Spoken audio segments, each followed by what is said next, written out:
Aquele homem da história acreditou, despejou a água e teve água em abundância. Quando uma pessoa tem fé em Deus, ele tem vida em abundância. Digo a você, porque eu trago agora para vocês o Alan Cirino, que teve muita fé em Deus e hoje vem dar o seu testemunho de fé. Ele mesmo vai se apresentar, ele mesmo vai contar a sua história. Porque, meu irmão, o diácono poderia falar muita coisa aqui sobre ter fé. E como eu tenho bagagem, né, para falar. Mas o testemunho arrasta, mais do que as palavras. Então ouça com atenção. Boa tarde a todos.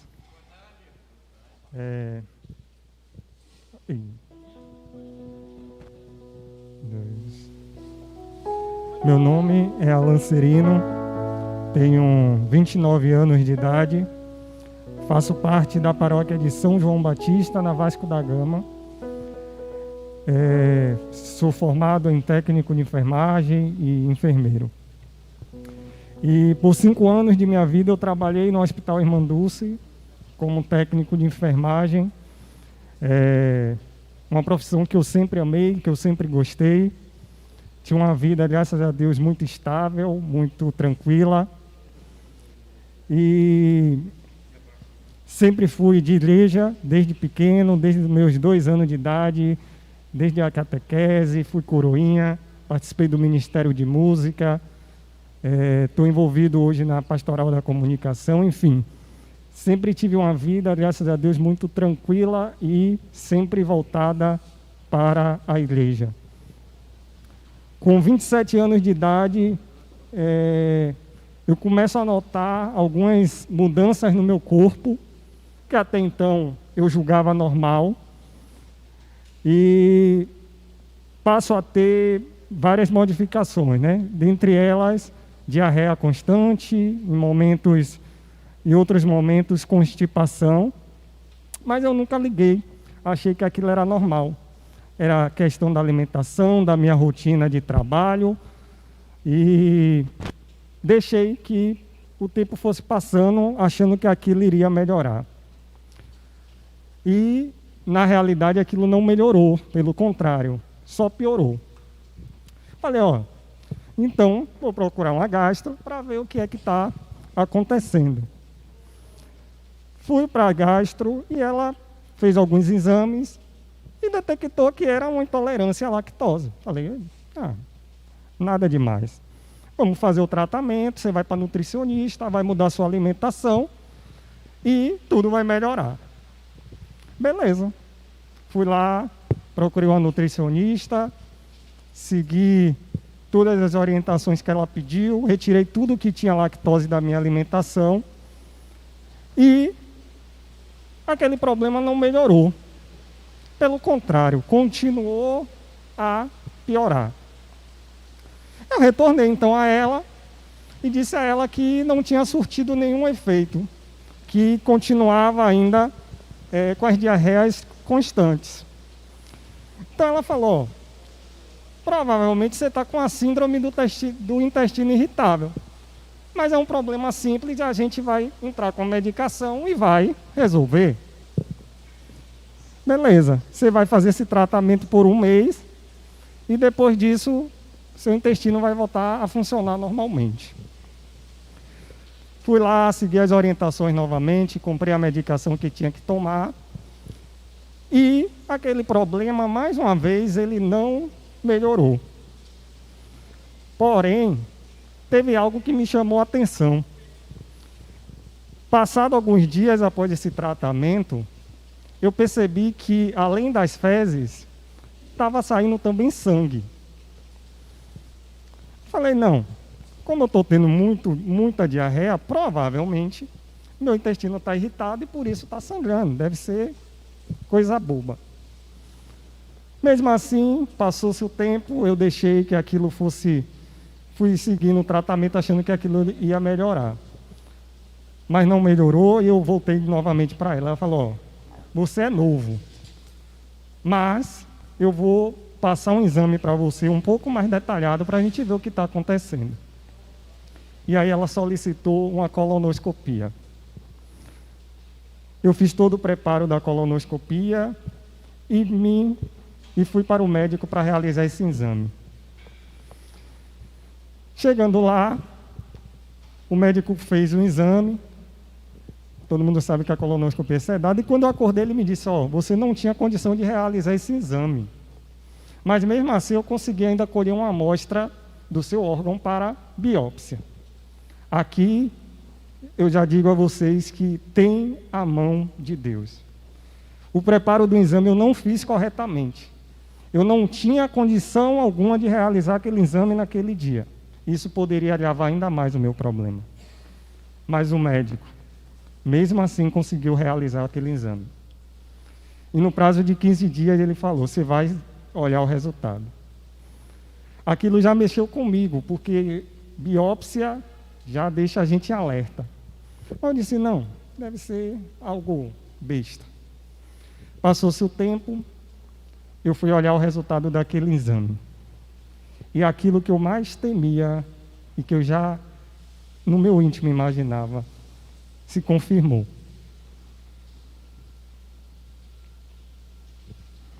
Eu fui diagnosticado com câncer.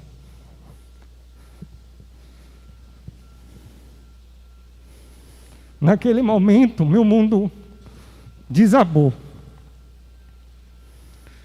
Trazendo um pouco da dinâmica que o diácono fez, a asa do meu avião, a primeira asa, foi ali que ela se partiu. Eu com 27 anos, prestes a me formar como enfermeiro, técnico de enfermagem, com a vida muito bem, com câncer.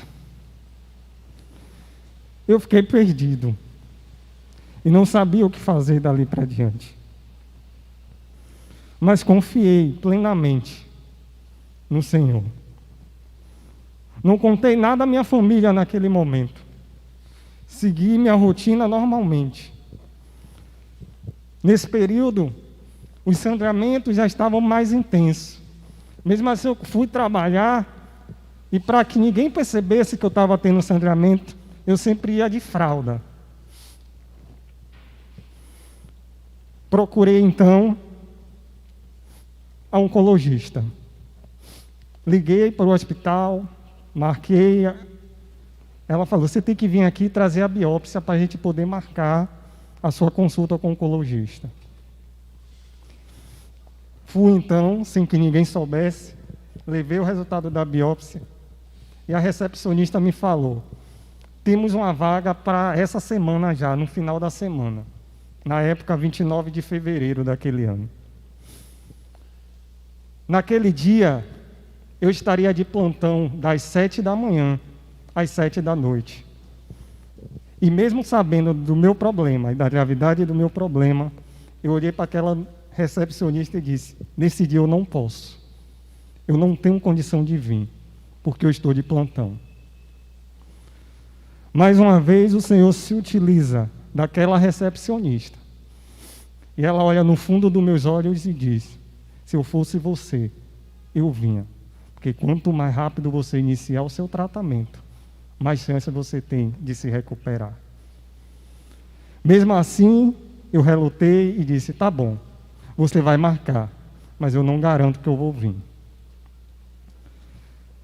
Fui trabalhar naquele dia e pedi à minha chefe que, no período da tarde, ela me liberasse para poder ir nessa consulta. Então eu fui, escondido, sem ninguém saber, e a médica me disse que, de fato, eu estava com câncer. E que aquele câncer já não era mais um câncer numa fase inicial. Ele já estava com, o tumor já estava com 11 centímetros. Eu respirei fundo.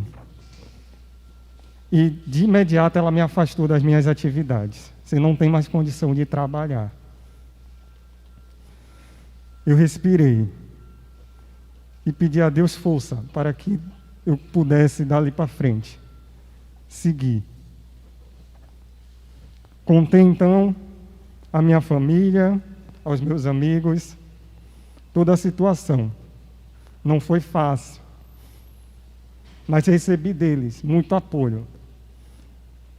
E percebi neles uma fé que me mantinha forte, que me ajudou a seguir, porque através de cada um deles eu percebi que eu não estava sozinho, que eu tinha ali apoio, que eu tinha ali a presença de Deus em cada um daqueles irmãos que eu contei.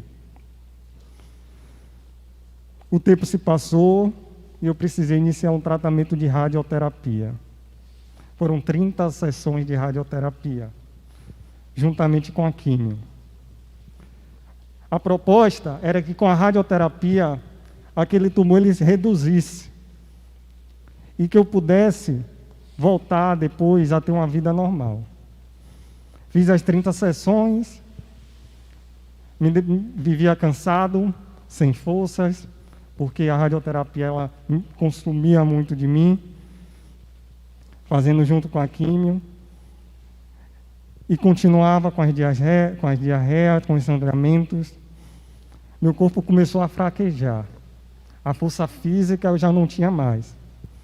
Eu passei a depender das pessoas para poder fazer as minhas atividades diárias. Eu já não conseguia sair de casa sozinho. As minhas pernas elas ficaram fracas.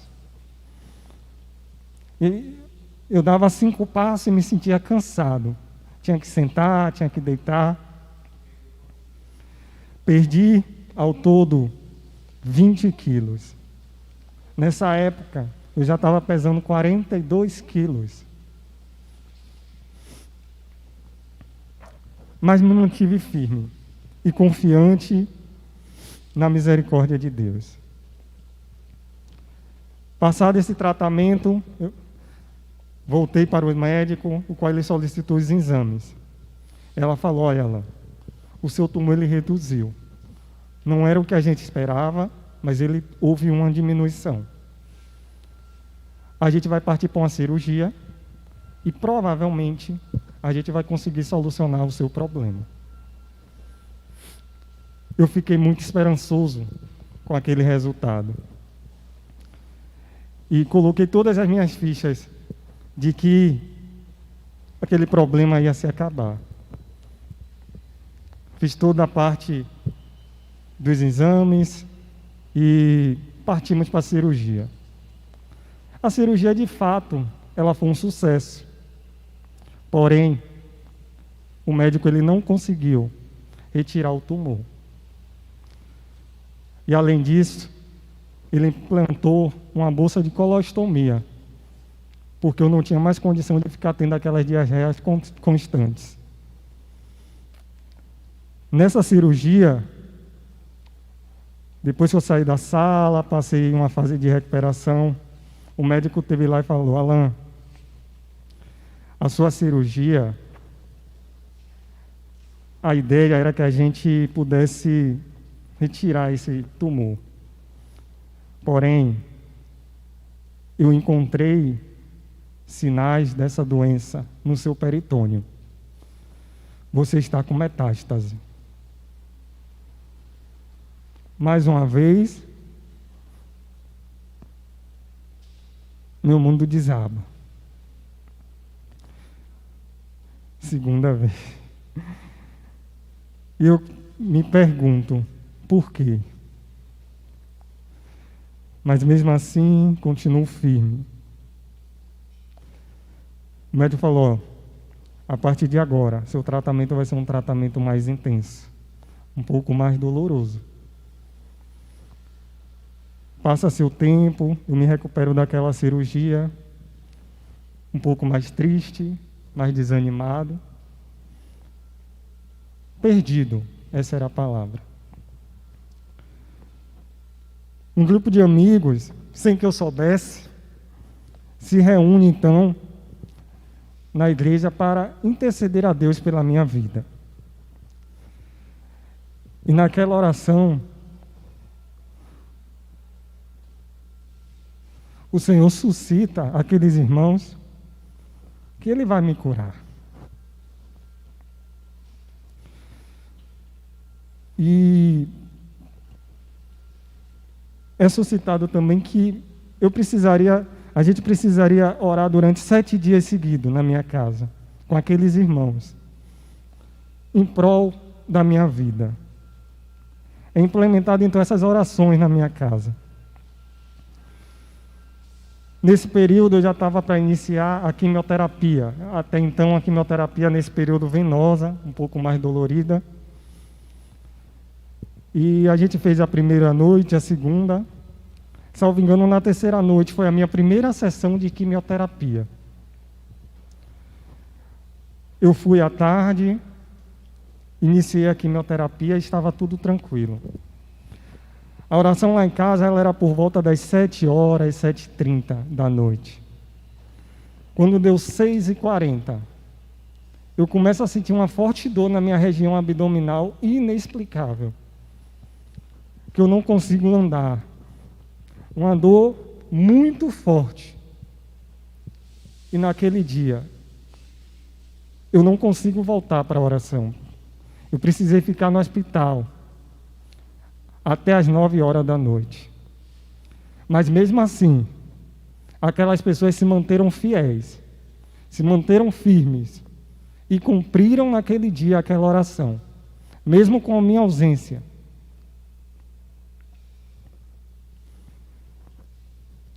E às 8h30, aquela dor ela cessa, sem explicação. Eu volto para casa bem. Passa seu tempo fazendo todo o processo de quimioterapia. A minha alimentação ela é totalmente modificada, cheio de enjoos, sem conseguir me alimentar e muitas vezes, já totalmente dependente mesmo. E a médica olha para mim e diz que eu vou ter que passar por uma nova cirurgia. Mas daquela vez eu não criei tanta expectativa. Eu achava que não tinha mais jeito, que tudo estava perdido. Ali, a outra asa do avião, ela quebra. Com muito medo, cheio de incertezas, mas a fé daqueles irmãos, ela me mantinha sempre fiel. Lá no fundo, mesmo com todos os medos, eu confiava de que Deus, Ele ia cumprir a sua promessa. Porque Deus é um Deus de verdade. E Ele prometeu que Ele ia me curar. Muitas vezes eu até vacilava, duvidava, mas eu sabia que o Senhor estava reservando algo maior para mim. Eu fui então para esta segunda cirurgia, precisei passar por um outro cirurgião. E esse cirurgião, ele falou: Alan, eu vou fazer sua cirurgia, mas eu quero que você saiba que provavelmente eu vou abrir e eu não vou conseguir realizar sua cirurgia. Você sabe que a doença, uma vez que ela vai para o peritônio, ela não tem cura. Eu não tenho como. A doença no peritônio ela não tem como ser curada. Você provavelmente terá que conviver com essa doença para o resto de sua vida, fazendo tratamento. Mas se você quiser, a gente vai fazer essa cirurgia. E a minha médica insiste: eu quero que você faça essa cirurgia. E a gente confia mais uma vez. E vai para essa cirurgia. Na sala, no centro cirúrgico, quando eu chego, o médico mais uma vez vem até a mim e fala: você sabe que você pode vir para essa cirurgia e nada mudar. Ele deixava claro a todo tempo que não tinha perspectiva de melhora. Que ele estava fazendo aquela cirurgia apenas por insistência da minha médica. E aquilo me deixava mal. Mas eu disse: Senhor, já cheguei até aqui. O Senhor me prometeu que ia me curar. Faz agora a tua vontade. E eu entrei naquela sala de cirurgia. Não sei quanto tempo durou aquela cirurgia. Por volta de 3 a 4 horas. E quando eu acordei, confesso a vocês que eu acordei sem nenhum tipo de... achando que simplesmente nada tinha dado certo. E aquele médico falou: Alan, conseguimos realizar a sua cirurgia.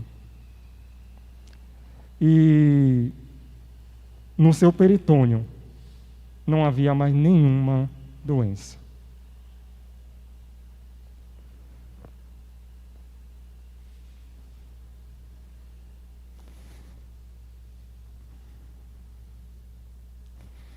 Eu não sei explicar, mas a doença desapareceu do seu peritônio.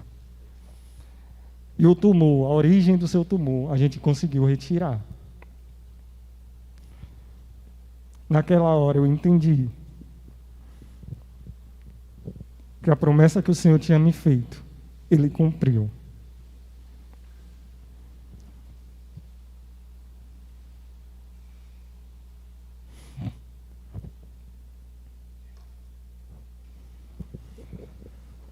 Passado o tempo, voltei para casa, 1 dia, 2 dias após a cirurgia, mas comecei a sentir umas fortes dores na minha região abdominal.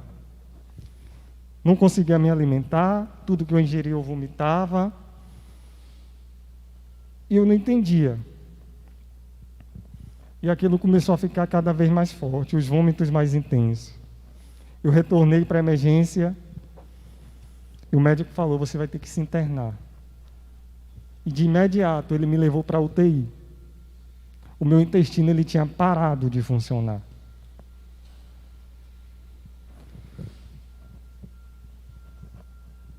Parou. Simplesmente parou de funcionar.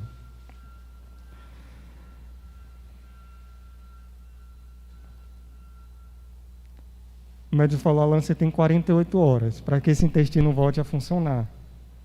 Ou então eu vou ter que fazer uma nova cirurgia em você. Mais uma vez, eu tive medo. Mais uma vez, eu confiei na misericórdia do Senhor.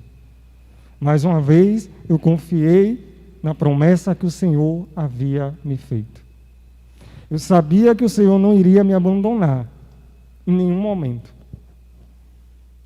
Desde o início do meu tratamento, Ele sempre esteve presente. Eu sentia a presença do Senhor em cada pessoa que me visitava. Em cada abraço, em cada olhar. Eu sentia o cuidado de Deus para comigo.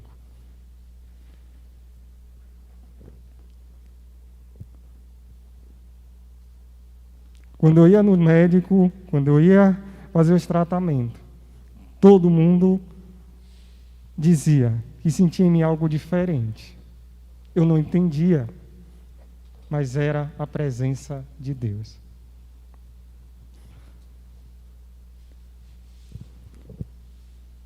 Eu fiquei 7 dias na UTI, internado, em dieta zero, sem me alimentar, tomando a medicação. O prazo ele se encerrava das 48 horas no sábado.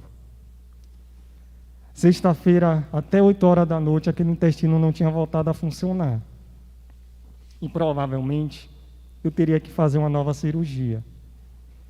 Não tinha nem 3 dias que eu tinha passado por uma cirurgia. Quando deu 9 horas, a bolsa de colostomia ela funciona. Eu chamo a médica, ela fala: Alan, seu intestino voltou. Inexplicavelmente, ele voltou a funcionar.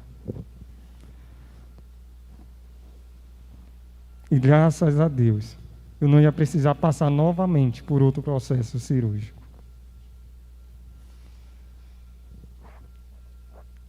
Retornei para casa, após as altas, depois de 7 dias numa UTI, mais 3 dias numa enfermaria. Retornei para casa, Me recuperei da cirurgia. Voltei ao médico, refiz alguns exames. E aqui é a parte principal. Quando eu levei aqueles resultados dos exames para o médico, aquele médico que a todo tempo fazia questão de me lembrar que provavelmente aquela cirurgia não ia ter efeito, que provavelmente eu ia ter que ficar o resto da minha vida com aquela doença, que provavelmente eu ia ter que viver o resto da minha vida fazendo um tratamento contra o câncer. Aquele mesmo médico olhou no fundo dos meus olhos e falou: os seus resultados estão excelentes. Sua cirurgia foi um sucesso. Você sabia que você não tinha nenhuma condição de entrar na sala de cirurgia, mas por insistência de sua médica e porque Deus toca no nosso coração, eu fiz aquela cirurgia. E aquele mesmo médico olhou no meu olho e falou, sem saber que eu sou de igreja, sem saber de minha vida cristã, e ele me disse: agradeça a Deus, porque você é um milagre de Deus.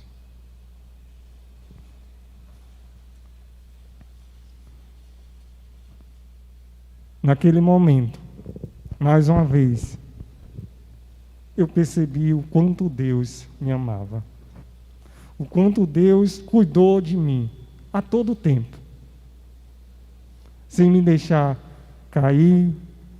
Muitas vezes, no momento de fraqueza, Ele sempre colocava uma pessoa para trazer uma palavra de ânimo. Quantas vezes eu chorava escondido no meu quarto, triste, sem acreditar que eu podia ser curado, e do nada aparecia uma pessoa, ou me ligava, ou ia lá, ou me mandava mensagem, sempre dizendo o quanto a minha fé era sinal de Deus na vida dela, o quanto eu estava sendo usado para ela se aproximar do Senhor. Uma amiga de trabalho, ela me disse: Alan, fazia muitos anos que eu não orava. Fazia muitos anos que eu sequer ia à igreja. Mas por conta de você, eu voltei a orar. Eu voltei para a igreja. Meus irmãos, não foi fácil. Não é fácil. Mas quando a gente confia e se despoja completamente à vontade de Deus, Ele cumpre em nós a sua promessa. Eu não sei qual é o problema que você está passando. Eu não sei quais são os seus medos, as suas angústias. Mas tenha certeza, Deus, Ele olha por você. Ele cuida de você, assim como Ele cuidou de mim. Mesmo muitas vezes duvidando, mas o Senhor, Ele nunca se fez ausente em minha vida. Porque o Senhor, Ele honra as suas promessas. E Ele honrou a minha fé.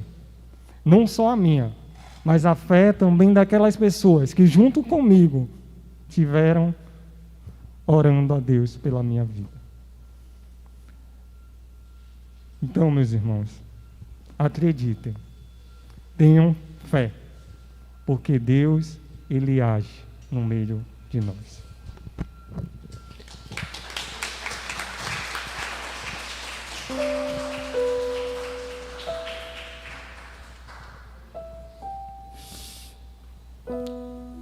Eu fiz parte do grupo que intercedeu por Alan. Assim como a colega de trabalho disse para ele que estava rezando por causa dele, eu passei a rezar mais. No dia da cirurgia, segunda cirurgia de Alan, eu empreendi na paróquia 12 horas de adoração e eu fiquei de joelho 4 horas. Pedindo a Deus a cura desse jovem. Sempre de igreja, desde pequeno. Nunca se envolveu em nada errado desse mundo. Sempre cantando, tocando. De repente, uma enfermidade com 27 anos, fazendo faculdade, futuro todo pela frente. Eu digo, eu vou clamar por ele. E o grupo clamou, pediu intercessão de Santa Dulce, muitas orações, e o milagre aconteceu. Pela fé dele, eu dizia sempre, olha, a gente pode até rezar por você, meu irmão, mas você precisa ter fé, Alan. Acredite, principalmente na Eucaristia, que ele é alimentado todo domingo. Então, meu irmão, tenha fé. Não é um fantasma não, viu? Jesus não é um fantasma. No texto está dizendo isso. Pensavam que era um fantasma. Jesus verdadeiramente, ele cuida de você, como cuidou de Alan. Se você foi convidado, se você se inscreveu para esse retiro, é porque você precisa aumentar ainda mais a sua fé e superar os seus medos. Observe, Pedro caminha, afunda, Jesus pega ele, mas vamos para frente. O que foi que aconteceu com Pedro? Jesus morreu na cruz, eles ficaram tristes, mas depois Maria Madalena dá a notícia, ele ressuscitou, ele está vivo, vai encontrar vocês em Jerusalém. Pedro vai, encontra com Jesus ressuscitado. Tudo que Pedro viveu com Jesus não seria suficiente para ele ter fé? Sim ou não? Sim. Mas Pedro só foi verdadeiramente abraçar a fé lá em Pentecostes, quando reunidos no cenáculo, o Espírito Santo desceu como línguas de fogo, e eles ficaram cheios do Espírito Santo. E aí Pedro sai do cenáculo, o pessoal diz, vocês estão embriagados? Pedro, não, nós não estamos embriagados coisa nenhuma, nós estamos repletos do Espírito Santo. E aí Pedro começa a pregar, e quantas pessoas ele converte na sua primeira pregação, cheio do Espírito Santo? 5.000 pessoas, fora as crianças e as mulheres. Diz a palavra de Deus que Pedro, aonde ele passava, a sombra de Pedro curava. Mas isso depois de Pentecostes. Então, meu irmão, se você tem um pouquinho de fé, continue firme como Pedro. Se você duvidava como Alan, chegou em momentos de ter dúvida, ter medo, mas ele permaneceu com um pouquinho de fé, e Deus faz a obra acontecer, meu irmão. Eu convido a você nessa tarde de retiro espiritual, que você peça a Deus, poxa, dá-me uma fé viva, Senhor. Dá-me uma fé nova, Senhor. Eu preciso ser um homem, uma mulher, uma criança, um jovem cheio do Espírito Santo, cheio dessa fé. Que você possa cantar junto conosco essa canção que revela aquilo que Tomé disse: olha, eu só acredito se eu ver, se eu tocar. Aí quando Jesus aparece, que manda ele tocar, ele disse: meu Senhor e meu, eu creio, mas aumenta a minha fé. A mesma coisa que aconteceu com Natanael, quando Jesus olha para ele e diz: aí vem um israelita de verdade. Aí Natanael: de onde tu me conheces? Eu te vi debaixo da videira. Aí Natanael diz: meu Senhor e meu Deus. Eu convido a você nessa tarde, juntamente com Alan, com o Ministério de Música, peça isso: meu Senhor e meu Deus, eu creio, mas aumenta a minha fé. Tira do meu coração todo medo, toda tibieza espiritual. Alan é um milagre para a medicina, mas eu digo a você, que você também é um milagre. Seu coração está batendo, é um milagre. Você está respirando, é um milagre. Tome posse disso e cante com fé. Solta a tua voz em sua casa, levanta do sofá, canta, proclama: meu Senhor e meu Deus. Solta a sua voz, forte, igreja.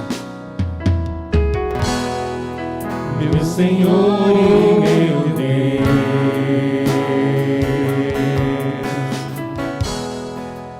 meu Senhor e meu Deus,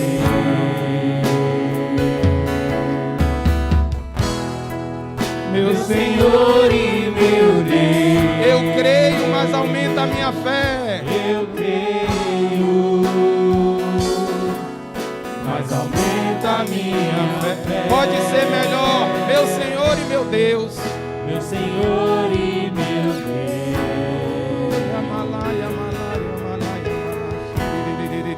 Meu Senhor e meu Deus.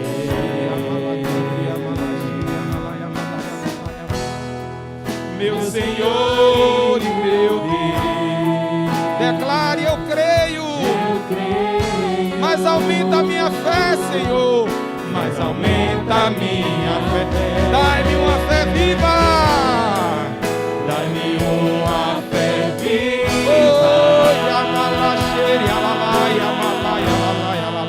Dai-me uma fé nova.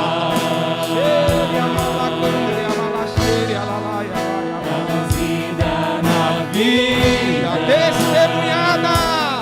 Testemunhada no amor pelos irmãos. Dai-me uma fé viva. Dai-me uma fé viva. Dai-me uma fé nova.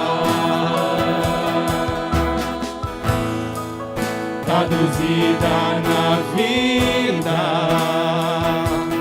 Testemunhada no amor pelos irmãos. Olha para cá, presta atenção. 3 pontos para que a gente refletiu brevemente aqui, para que você possa continuar aí na meditação. Primeiro, você precisa acolher a fé. A fé foi acolhida no santo batismo. Aí depois você tem que experimentar a fé. Você vai conduzindo a sua vida e no decorrer da sua vida você vai orando, participando, criando laços de intimidade com Deus. Vai criando laços de intimidade, vai vivenciando e vai buscando verdadeiramente essa experiência com Jesus ressuscitado. Assim como Pedro viveu a experiência dele em Pentecostes, assim como Paulo viveu a experiência dele viajando para Damasco, que você busque viver uma experiência com Jesus ressuscitado, assim como Alan Cirino viveu a experiência. De tudo que ele passou, ele sabe que a fé dele se manteve, mesmo diante das dificuldades físicas e espirituais. Mas ele estava firme. Aquele pouco de fé que tinha foi o suficiente para a cura e a libertação. E por fim, vivência da fé. Você precisa vivenciar. Viver a fé, meu irmão, é isso que você está participando aqui, ó. Esse retiro é vivência de fé. Ninguém aqui veio a não ser por um só sentido: proclamar que Jesus Cristo é o Senhor. Que nós temos fé no poder do nome de Jesus, no poder do seu sangue e das suas santas chagas, no poder da presença dele na Eucaristia. Nós estamos aqui porque acreditamos no sim que a Imaculada deu para que ele viesse até nós. Vivência de fé. E aí você vai vivendo a sua fé dia a dia, com intimidade, oração, oração, oração. E aí, pelo poder da oração, você vai vencendo todos os medos. Mas oração sem fé, meu irmão, oração sem zelo, meu irmão, oração sem devoção, não, meu irmão. Tem que depositar a fé. Quer que eu tenha em minhas mãos? Um instrumento de batalha, um instrumento de fé. Aí eu me lembro do cajado que Moisés tinha quando ele foi escolhido para libertar o povo do Egito. Quando Deus escolheu Moisés, ele disse: olha, você vai ao faraó, e chegando lá, Moisés, você pega o seu cajado e joga diante do faraó. O cajado vai se transformar em uma serpente. Aí Moisés fez isso mesmo, mas quem potencializou o cajado de Moisés foi quem? Deus. Foi Deus. Se Deus não mandasse, ia se transformar em uma serpente? Não. Então quem potencializa a sua oração é Deus pela sua fé. Aquele grupo empreendeu oração por Alain, adoração por Alain, Eucaristia para levar para Alain, porque a gente acreditava na fé de Alain, no poder de Jesus Cristo. A oração, ela tem poder e te dá uma vivência de fé. Então que você possa pedir mais uma vez: meu Senhor e meu Deus, eu creio, mas aumenta a minha fé. Aí você solta a sua voz aí em sua casa e pede: dai-me uma fé viva, dai-me uma fé nova, dai-me uma fé, Senhor, eu preciso dessa fé. Solta a sua voz, dai-me uma fé viva, solta a voz, igreja, força na oração. Dai-me uma fé viva. Xere, amalai, amalai, amalai, amalai, amalai. Dai-me uma Xere, a fé candre, amalai, xere, amalai, amalai. traduzida na vida, Testemunhada testemunhada no amor pelos irmãos. no amor pelos irmãos. Dai-me uma fé viva. Dai-me uma fé viva.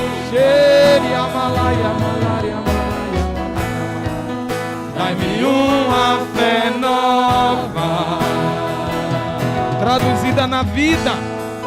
traduzida na vida, Testemunhada. testemunhada no amor pelos irmãos. Só mais um pouquinho de exortação para você. A Eucaristia é o nosso maior tesouro. Alain recebia a Eucaristia todo domingo. Antes da cirurgia era a Eucaristia diária. Não é um fantasma, não é um símbolo, não é uma ideia, é corpo, é sangue, é alma, é divindade. E eu costumo dizer, é sangue. E o sangue dá vida. Jesus disse: quem come esse corpo e bebe este sangue permanece em mim, eu permaneço nele. Tem a vida em mim, eu tenho a vida nele. Digo a você com toda a força: Alain foi sustentado pela força da Eucaristia. Com certeza. Não tenho dúvida disso. Jesus vivo, presente na Eucaristia. Por intercessão de Santa Dulce, por intercessão da Imaculada, sim. Mas o poder estava em Jesus na Eucaristia. Como está a sua fé em Jesus Eucarístico? Em meio à pandemia, você volta para a igreja sem se confessar e vai comungar? Você comunga a sua própria condenação. Você tem que entender que é corpo, é sangue, é vida, é alma, é divindade. E você precisa estar digno, precisa ter fé nessa presença real de Jesus na Eucaristia. E como a gente precisa retomar essa fé poderosa em Jesus na Eucaristia. E exemplo disso está aqui Alain, que foi alimentado. A Eucaristia, eu costumo dizer, é o pão dos fortes. O forte é aquele que luta contra os seus medos.